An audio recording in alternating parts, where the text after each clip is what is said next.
All right, so let's get this thing started. Just make sure everybody's muted, and then you can unmute yourself if you want to talk. We definitely want everybody to interact when you can. Uh, Dave Watkins is going to run a little five-play Sunday where we review five plays, and we talk about those plays. Feel free to jump in and be interactive. There's never a dumb question. There's never a right or wrong response. Uh, we're not here to pick on anybody, particular team or coach or official. But we're just all trying to learn from these plays and get better at them.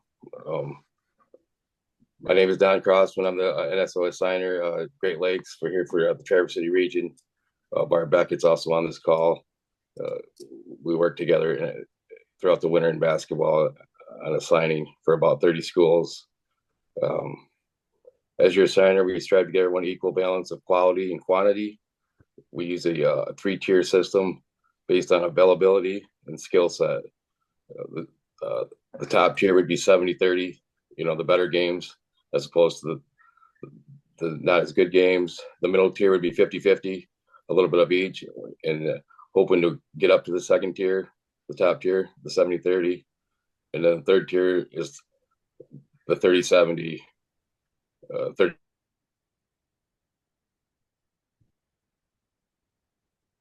Your videos. What was that? Hello? Yeah. Was it like a mute picture? What was that?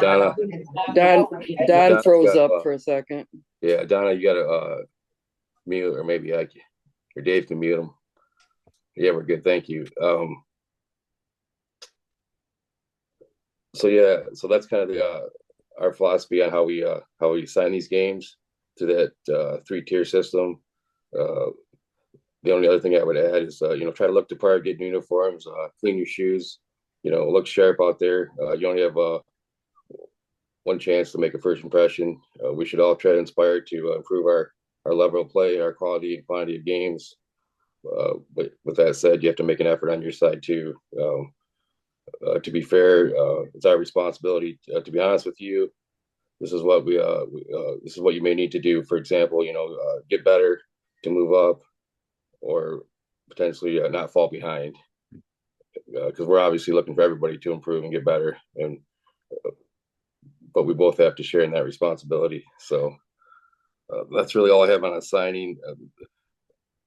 I'll quickly cover a little bit of pregame, and then Dave will take over with the plays. We'll try to get you guys out of here in the next half hour, 45 minutes. We're going to try to make these short and sweet. Like I said earlier, we're going to record it so you can watch it later.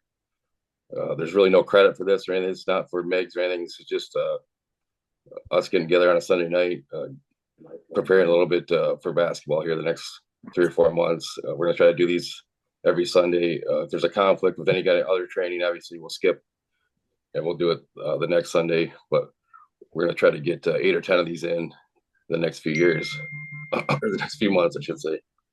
So just real quick on the pregame, try to do a pregame. We're all kind of guilty of that. Not, especially if you're with a couple of bets.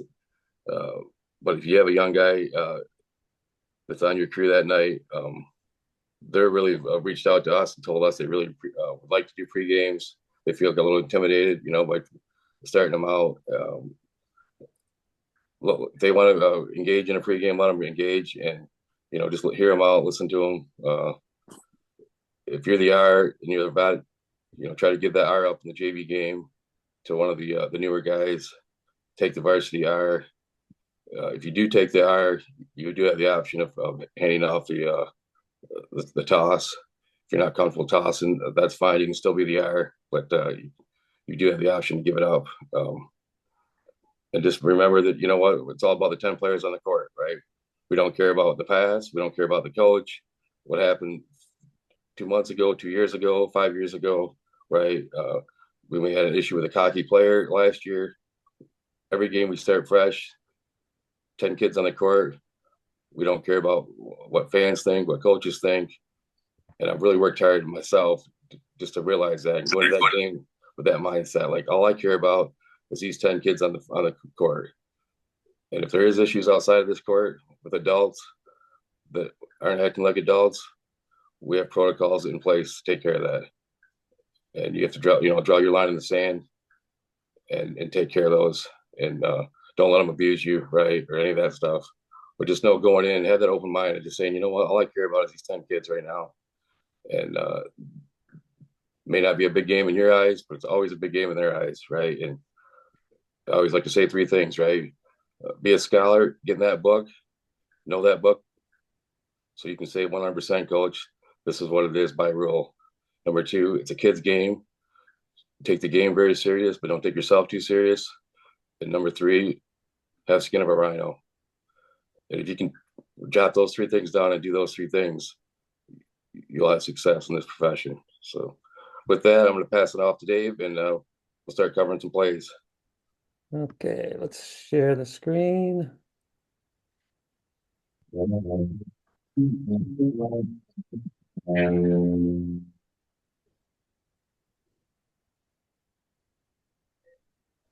Okay, so this first play that we're going to look at is we got to use our imagination because this is the first year that they're implementing the flopping rule. So we're going to do a pretend scenario here on a flop.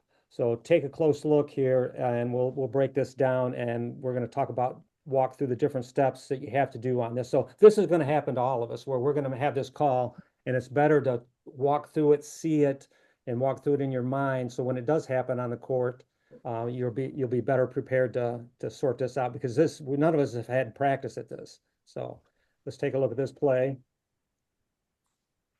Now keep an eye on this defender right here. Keep an eye on this guy right here, okay?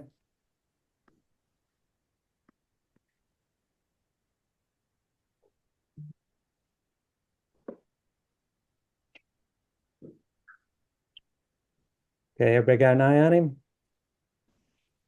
Let's back that up a little bit.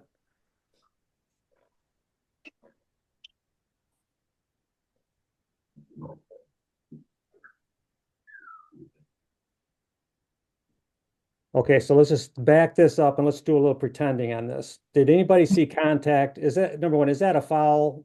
Is that a charge? Anybody think that that's a charge? Looks like No. yeah, it looks like a little, incidental contact. Absolutely not. Yeah. And then you see a gap right in here in between the two players. Goes up, player goes down, official has nothing. So let's just, for pretend purposes here, let's say the C does the flop call right now. So the C says, I've got a flop on the defender here. And the one thing to remember is on a flop, if it's on the defense, you do not penalize the offense. So you let it play out. Okay. So pretend the C, which is right here, calls a flop. All right. So the play continues.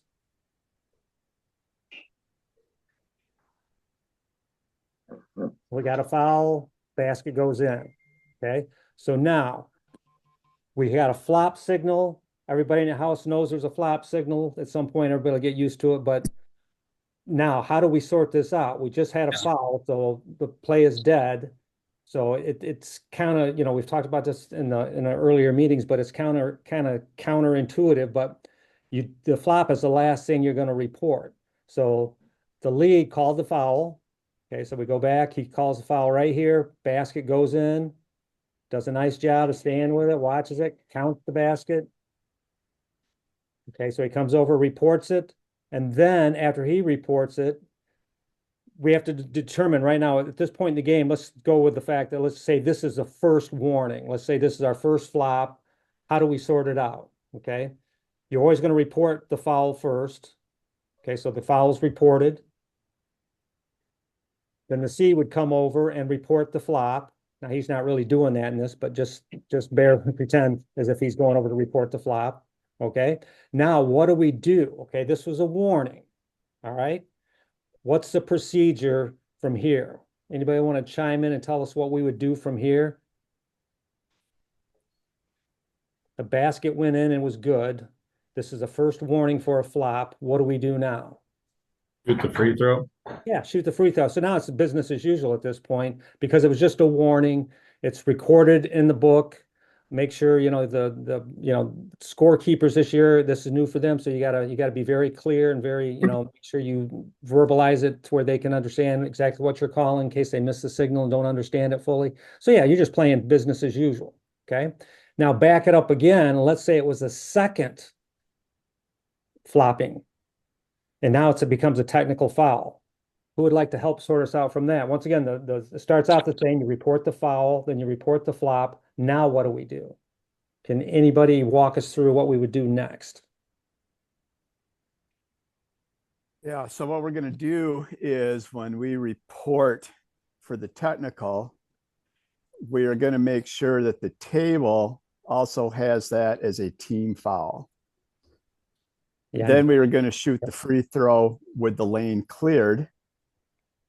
And then we'll administer as a normal technical foul.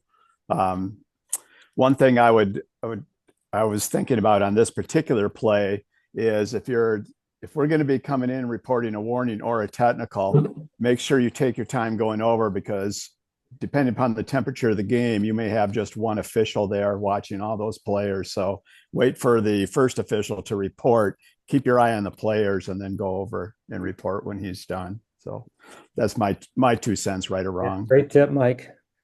And yeah, and then so you sort it out at this point, and everything's sorted out, and it's going to be a technical after he shoots the free throw. If he makes it or misses, the lane's going to be cleared. He's going to shoot the free throw, shoot 2 technicals, and then take the ball out at opposite table at the midcourt, and he's just like a normal technical at that point. Anybody have any questions?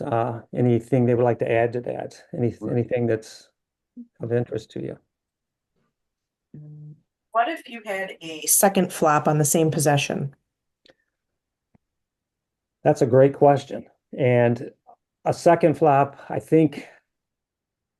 mean, I'm not sure how, I haven't read anything on that, so I don't know if there is a definite, decision on that, but I think you would just go with the one flop at that point and probably maybe have a talk to the second flopper and just say, hey, you're pushing it. But maybe there's something came out. If anybody has information on if something's been posted out there, because they're always updating and changing these things, because anytime you put a new rule or add something to the rules, you realize something after the fact and they start updating. Has anybody heard anything on that? I haven't heard anything, but my first thought is if it's truly egregious and you have to call it, is you take them in order that they happened. Yeah, that's a great question, Gleda. Good question. Yeah. Yeah, and if it's one of those things that comes down to judgment. Once again, I mean, how's the game been going? What how you going to handle it? Just there's a lot of factors involved, but if it's obvious, it's got to be addressed somehow. So, anybody else got anything?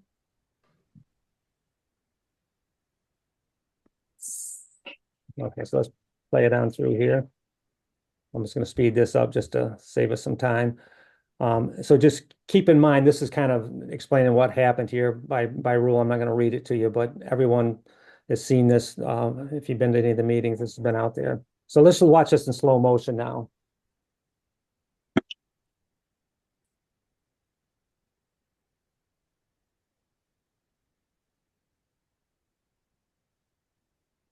Gets the player on the arm, basket goes in, and one. So you got to use your imagination a little bit on this one, but now here's this next one's going to be first to touch. All right, so keep this is first to touch after leaving the court.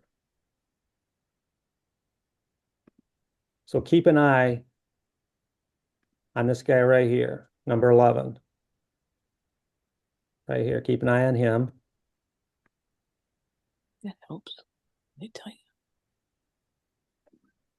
Get that out of there. Let's get back. Okay, so he goes out of bounds and he comes back in bounds. Okay, everybody see that? Yep. Runs out of bounds, comes back in bounds. Now, if he's first, now remember, this game was last year. Okay, so I'm going to back it up and just play it out.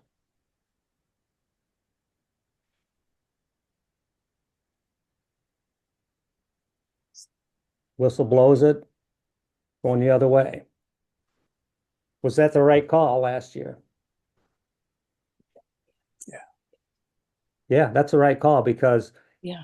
the player left the court on his own volition. His teammate kind of helped him a little bit there, but he could have gotten back in bounds right away, and he chose to run the out of bounds for a good part. Comes back in. Okay, and ball goes to him. He's first to touch. So that was the right call last year. This year, would that be the right call? Okay, so let's back it up. This year, I think it's 9-3-3 situation B, maybe if I think I might have that right, where they've changed this rule this year. And so let's watch and see what happens. Okay, we know he went out of bounds. Let's take a look here at our defender right here. They're in a zone right here. This defender, his head's on a swivel. Okay, so he's seeing that player goes out of bounds. I mean, he's well coached. He knows that this is pretty common to run the baseline and go to the corner. So he's watching. He looks into the corner. He knows he's coming, or he's pretty sure he's coming. And he waits. He's first to touch, but did he gain an advantage? And this is decisions that officials have to make. It's great when we have a video and can break it down in slow motion and say, well, yeah, the defender could see it the whole time and it was real easy. But in this case, it's pretty clear to me, even in live, when I saw this first time live, it was clear to me the defender had plenty of time to recover. So there was no advantage gained on that. So in this case, for this year, if that same play, if this play happened this year, the official would have to judge if the offense, or if there was an advantage gained by the offense getting the ball. In this case, clearly, in my opinion, I don't know what you guys think, but I do not see an advantage gained. Let's go through this slowly again. Look at the defender right here. Turns his head, looks to the corner, knows he's going to be coming. He's not being screened. He's just waiting because he doesn't want the ball to get thrown immediately into the post player. So he's waiting for the pass. Once the pass goes, he's recovered and perfectly fine. And another thing to keep in mind, if the player goes out of bounds and he comes back in, now what happens if there was an advantage gained, but he passed it to this person first and then passed it to the corner? Is that a violation? No. No, because it's not the first to touch. So the player's inbounds, you can see down here, he's stepping in bounds, and by the time that ball would get there, he'd be clearly in bounds. So that's just, once again, it comes down to the judgment of the officials. And this same play last year was ruled, that was a great call by the official. On it the whole way, you could see the play, confident. And what cracks me up on this, makes me laugh a little bit, is makes the call. Look at the coach. Look at Coach Bradford down there in the corner. He's sure he's right. He's gonna get this, he's gonna call on the other officials. Come on in. This official got it wrong. You guys got to help me out. And clearly it was the right call, and ended up going the other way. And this is a big, this is late in the game. I mean, this is the fourth quarter of the district final, so it's a big game and big call and the right call. Anybody have any questions on the new update on that? The only thing I'd add is that now they have a new signal when the player goes out of bounds. Exactly. Yep. That number 15 delayed. Yep. That you would put out there and then drop, obviously, in this case. Yeah, and then you just kind of signal kind of like over and back after you have the delay. If you go with it, if it's not there, you just drop it as if it didn't happen. So, anybody else have anything to add?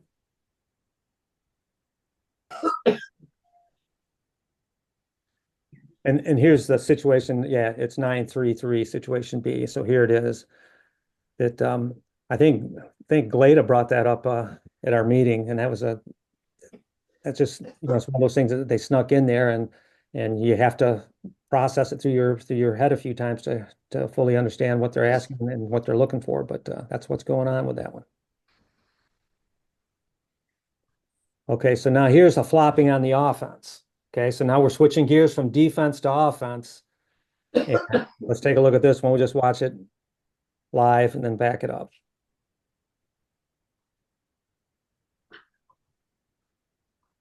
Keep an eye on this player right here.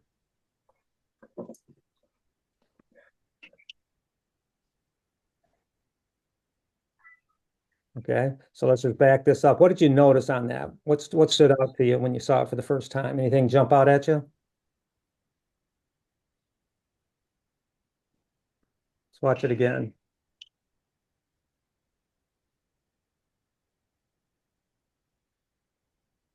The camera zooms back out right at the time, but watch this in slow motion.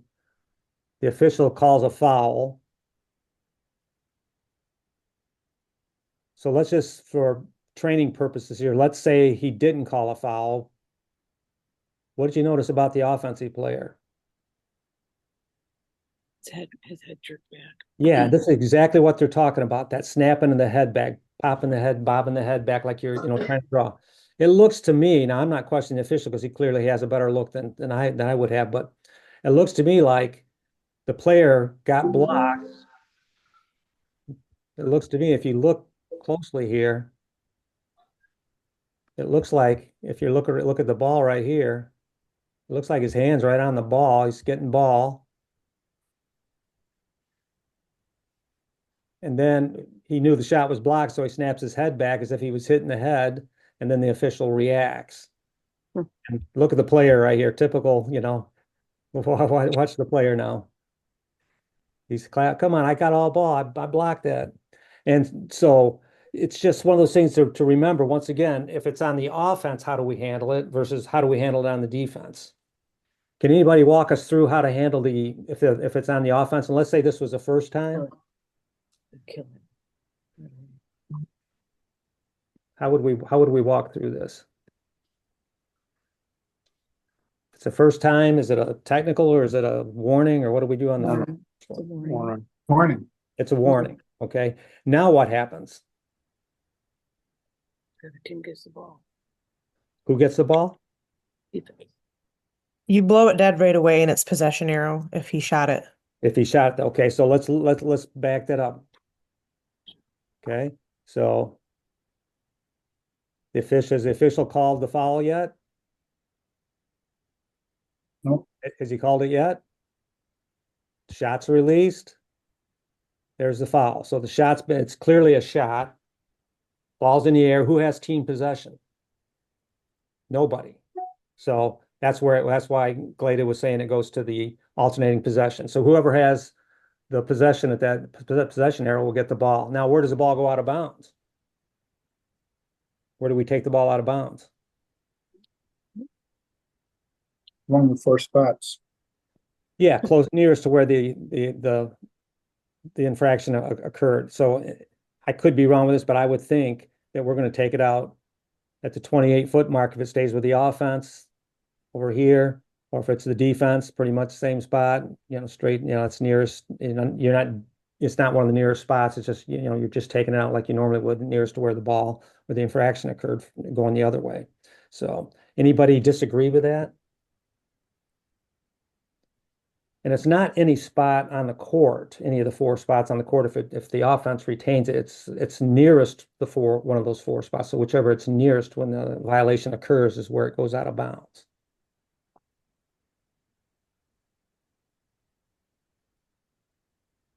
All right, so now let's back it up again. Let's say the warning has already been issued. This is the second time.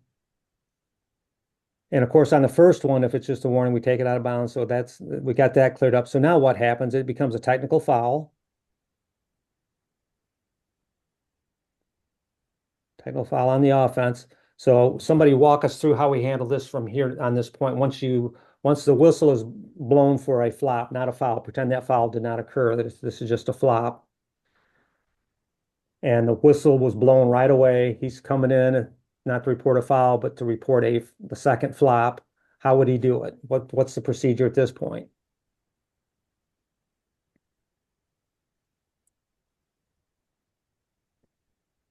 So he'd just go ahead and he'd report it as a team technical. Make sure that the official don't write it down, or the scores table does not write it down as an individual foul. This is just a team foul.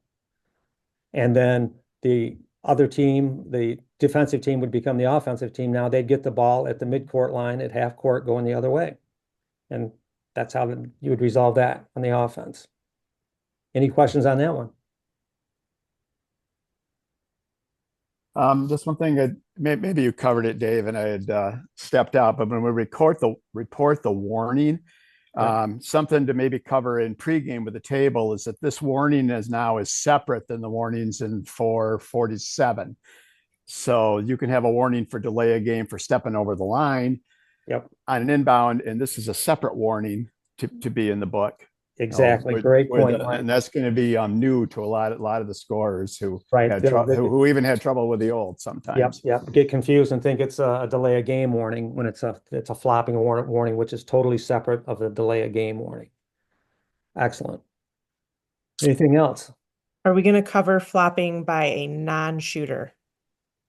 Not in this 5-play. We don't have a video of that, but we can try to talk our way through that if you wanted to. What's your understanding of it, Glada? So the kid that he gets the ball back from, it's, I don't know, 42 or something right there on the screen right now. Yep. If he flopped, Mm-hmm. we're blowing it dead right away. Yep, because it's on the We're offense. reporting a warning. Yep. And then they're going to get the ball back. If it's in this guy's hand still, yes. If the Yes. shot, yep, exactly. If the shot has not been released, they still have team control, so they would get the ball back nearest to where the infraction occurred. So, yep, you're absolutely right. I think anybody else have something to add to that? The thing I would say too is, back to the warnings in the book. So we are going to have 3 categories now, potentially in that book. Warning on the coach, warning for flopping, and then the 5 delay warnings, right? Yeah. And we have to clarify that to that table that they are all 3 separate things when it comes to warnings, and that none of them cross over. Yep. Yeah, it's a lot of new stuff this year, so we got to do our due diligence and inform them. All right, so let's move on to the next play. Delay a game. Okay, so if you do not get the ball to the official when the whistle's been blown right away, it can be it just becomes the 5th delay a game warning that you can get, and if you get to 2 of them, 2 delay a games, everyone knows that it's technical. So this is an example coming up of this, and there's a lot to break down on this next clip, so bear with me.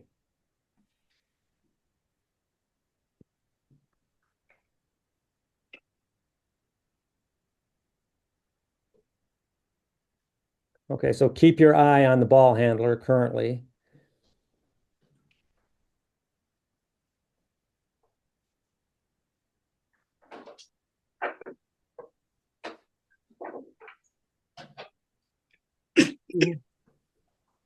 Someone just teed.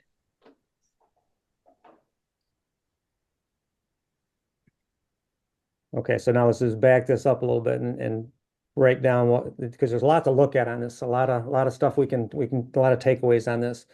All right, so the player gets a rebound, comes barreling down the court, and then the blue team comes in, looks to have a nice block. The officials got a good look at it.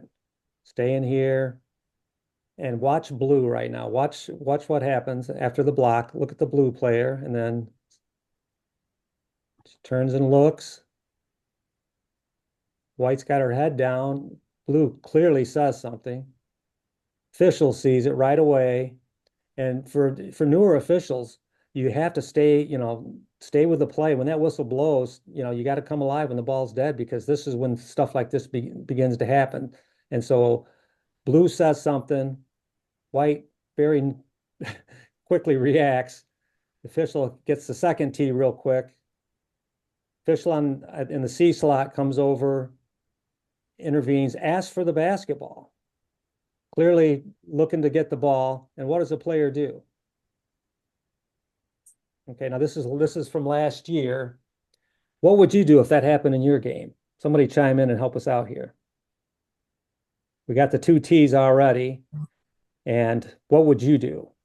Or would you do anything? Tell her to go get the ball.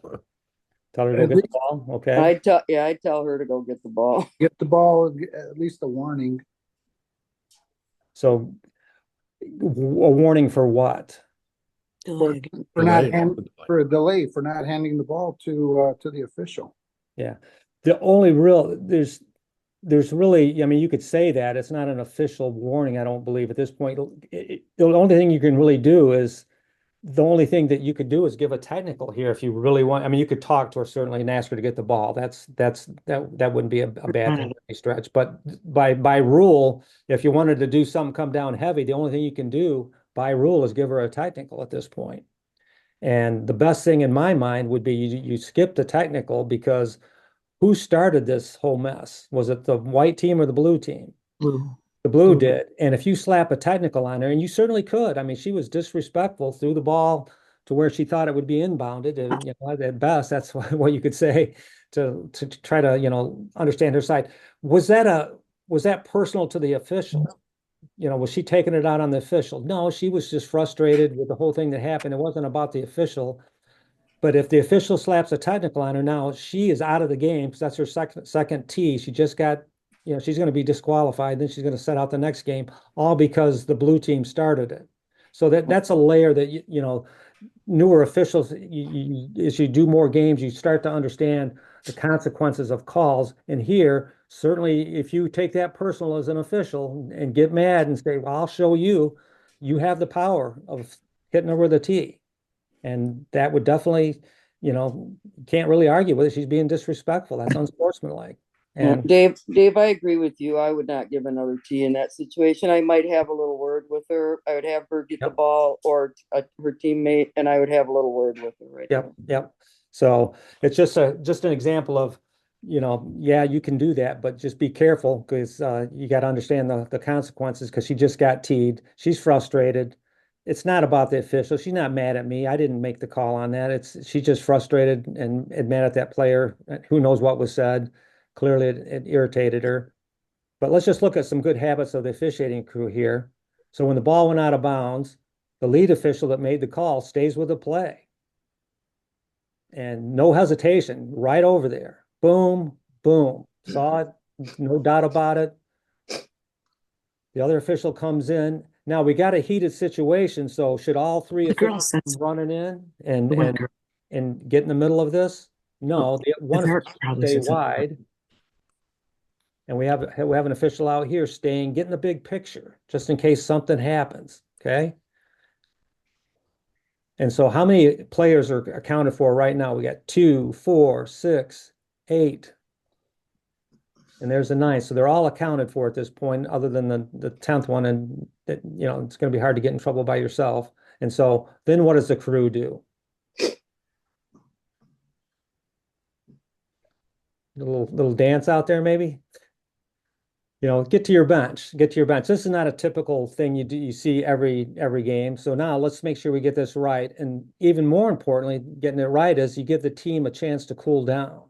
Okay, so now the heat, bring the temperature down in the room a little bit, get together, make sure we got the call right, make sure there's nothing that we've missed, because all three officials were on this play, and there may be some, you know, added information that was needed.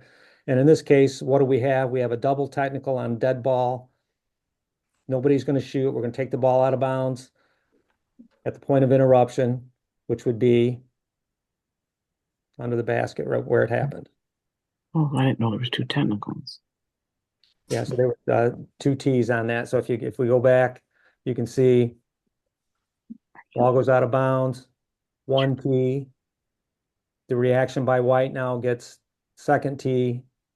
So we got the 2 tees, and could have been a third tee had the official wanted to give White one for not handing the ball immediately. So now this year, if this happened, let's say there wasn't double tees, or even if there were double tees, let's say this official's having a one of those days, and they're gonna just lay the heavy on this player, call a technical foul. Now, instead of her being ejected, because it's what type of foul now? It's a team technical foul. So now this player would actually not be tossed out of the game and miss the next game if the official did slap a tee on that. Now, certainly this would be, if this was the first go around of not getting the ball to the official immediately, that would at minimum be a warning. You know, at minimum, you could even, you know, rise it up to a tee, I think, if you know, could justify unsportsman behavior here. but that's definitely one, that's an obvious one you would call at minimum a delay a game right there. Everybody agree with that? That Mhm. happens this year, and you got to call that. I mean, and if it was a technical, it's a team technical, and it just empowers the official to have more options, and it's not as punishing to the player who really, in this case, didn't start it. So just some things I thought happened on this play that were good to point out. Officials get together, make the call, sort it out. Yeah, Is it I'm going to fair to add say, add one thing in here, Dave, because Yeah. I was the one that threw the text out here, as you're aware, Yep. and I thought we did a good job separating them. But I noticed that when we got together, there were still players walking to the bench, and maybe Yep. we should have held on another 5 seconds and just watched them all to Yep. make sure that they got there. Yeah. For the most part, yeah, we got them separated and Yeah. sent back to their homes for And a I few remember minutes. distinctly, Mike, because we were walking in here. I had one eye peeled Oh, here the whole time on 25. I good mean, for you. I was watching, and I was, because I knew she wasn't there. I distinctly remember that. But yeah, don't be in a hurry. Just remember the game's not going to start until we decide it. So we can take our time, make sure they get to their benches, and don't leave any room for somebody, saying something that they think we're out of earshot, and all, what breaks loose because we didn't take a little bit more time. Anybody else have anything to add on that?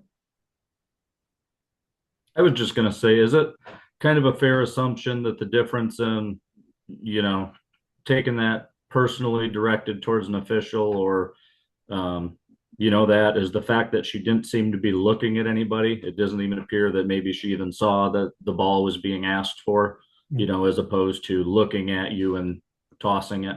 Absolutely. I mean, it wasn't personal. And if it becomes personal, then that changes things a little bit. But it wasn't personal. I mean, that was clearly a frustrated player who was, who knows what's going on in the mind of a high school basketball player when someone says something, we don't know exactly what was said, but it lit a fuse. And she's a little bit of a hothead as it is. And if you've had her before, you kind of know some of and I've had her before. So none of that surprised me.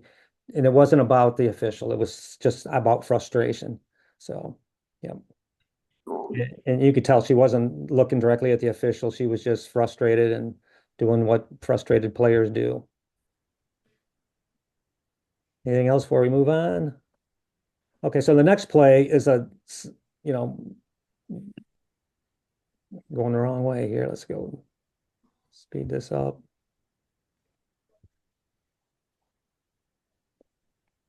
And this was the rationale for it right here. Allows officials to issue a warning before assessing a technical, because if you get, once again, the only thing you really could do there is, you can't give an official warning, but now you could, and that would be a time where you could officially give a warning to that person and not have it just severely impact her and the game at that point. So that rationale is a very good rationale. But we're not required to give a warning for delay a game if something like that was more personally directed when she threw the ball the other direction. Are we not required to, we're not required to issue a warning for delay. We can just go straight to the team technical?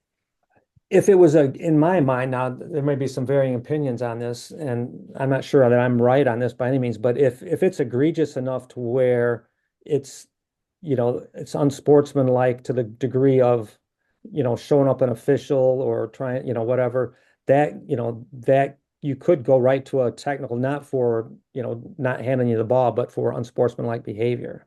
And that would be, once again, it's one of those things you have to judge the impact of that particular situation, and does it rise to that level?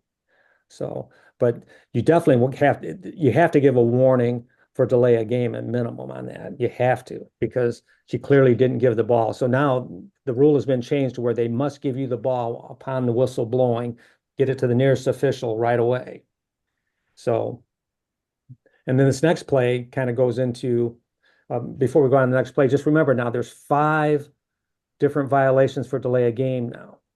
And you got to remember all these. And if you give one early, it's always good to know, because when you give that second one, if it's late in the game in a big game and you call the second one, the result is a technical. So you got to make sure it's there. I'm not saying not call it, but just understand that when if you throughout the game, knowing if there's been a warning or not, empowers you to make decisions, based on the facts. So just keep that in mind.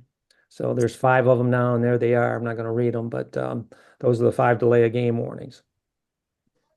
Not to be confused, which was talked about earlier, with flopping is not part of the delay of game, and that's going to get confused by some people without question because it is confusing. Because I remember the first time I saw these things, I went back and started thinking about them after I go, wait, is flopping part of the delay of game? And so I had to go back and double check again. And so I was a little bit, wasn't 100% sure the first time I went through it. So going through it multiple times helps you, sink in on what exactly is what on as far as delay of game. So now watch this one here. Okay, the player steals the ball, gets called for traveling, and what happens to the ball? It rolls to the corner. Just watch it live now.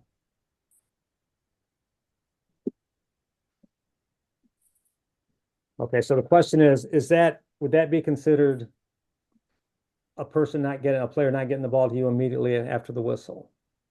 Is that a delay game? Or is that one you say, well, it's just the ball got away from her?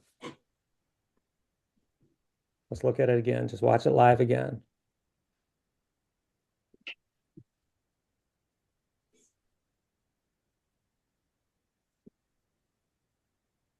Okay, so as you slow it down here, the whistle, she knows she probably just got hit for travel. She looks over at the official. She lost the ball. Did she knock it away or she just lose it and it goes away? What are you guys calling if that happens this year? I mean, there is no right or wrong answer on this one. I'm not 100% sure how you handle this one.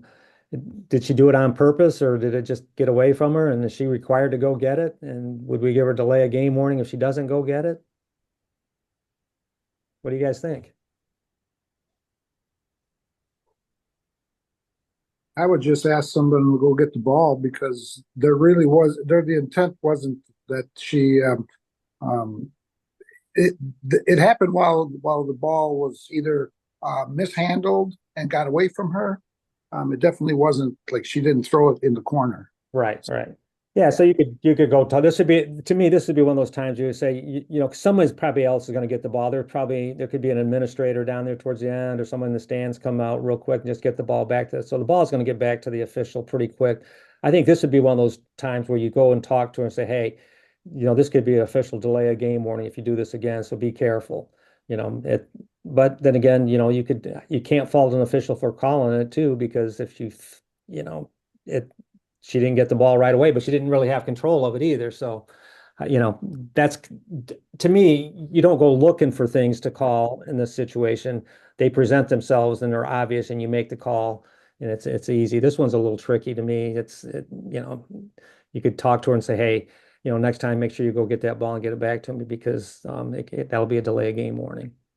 Just, good prevent, just like telling people to get their hands off. Yeah, you can call something here, but keep your hands off, keep your hands off. Yeah, you could call a foul. They got their hands on somebody, but it's not impacting the play. And so you let them play on, but you try to warn them. This could be another one of those things where you warn them after the fact, say, hey, don't do that again. So anything else to add on that last potential delay a game?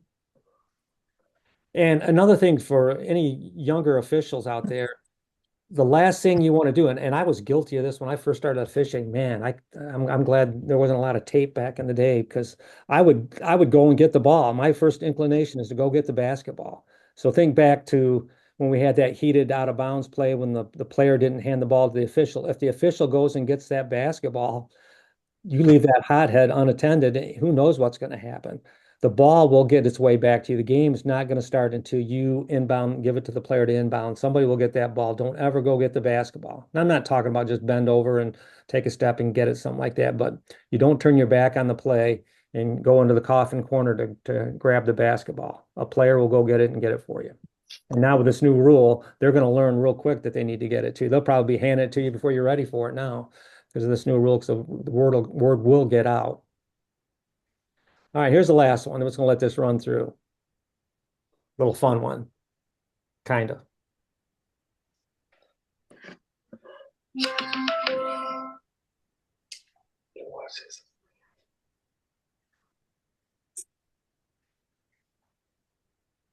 Oh, be careful out there, folks. I mean, I mean, I've had it happen to me where I've went down because of getting in the way, or this is one of those just official does a nice job. Boy, everything mechanically looks really strong here. Pass into the post, got a great angle on it, sees the foul, calls it, signals foul on the arm. We're taking it out right here at baseline. Look at number 23 here. He's sauntering in. Got it. He doesn't have a clue to what's going on. The official could have slowed down a bit and went way wide, went wide, but we're all guilty of, getting a little bit ahead of ourselves and just clips his foot and goes down. What was nice about this though was look, both teams coming in, his partner making sure he's all right. So we had a lot of good concern. And so anyway, be careful out there. If he would have been first to touch, would that have been a violation? I'm going to call it on him. I mean, absolutely. Anything else from anybody, Don? Anything to wrap up? Yeah, it's great job. Thank you. Thank you everybody for coming out tonight, and hopefully we'll see everybody again next Sunday at the same time. If you liked what we did here for you, maybe get the word out. That's pretty good stuff, and try to get more guys on here. And what we got it recorded, we'll get that out too, so guys can watch it at their own time. So thanks again. Is it the same Zoom link every week? Yeah. Yep. Okay. So good luck. The boys start out tomorrow, so we're gonna hit the ground running. Everybody work hard, have fun, stay healthy. Thanks, Don. Thanks, Dave. Yep. Thanks, everyone. Thanks, Don. Thanks, Dave. Yeah, thank you.